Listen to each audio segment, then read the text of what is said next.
కాజాలు కుట్టు వేసుకునేటప్పుడు ఈ చివర ఆ చివర రెండు కలిపి మిడిల్లో మార్క్ చేసుకోవాలి.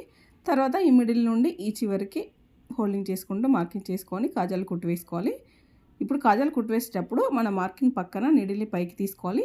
తర్వాత ఈ మార్కింగ్కి ఇటువైపు నుండి మళ్ళీ నీడిల్ని అటువైపుకి తీసుకోవాలి. ఇలా ఒక పావించు గ్యాప్లో నీడిల్ని మళ్ళీ పైకి తీసుకోవాలి.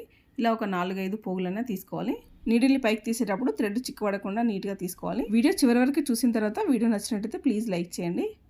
4-5 పోగులు ఇలా తీసుకున్న తర్వాత మనం తీసుకున్న పోగుల్లో నుండి నీడిల్ని రివర్స్గా తీసుకొని ఇలా ఒక టాకాలాగా వేసుకోవాలి. థ్రెడ్ని మన పెద్ద నెవెలతో ఇలా ఆపాలి. ఇక్కడ నుండి మెల్లగా థ్రెడ్ని లాగాలి. థ్రెడ్ ఇక్కడైతే స్టిఫ్గానే లాగాలి, మెల్లగా కాకుండా స్టిఫ్గానే తీసుకోవాలి.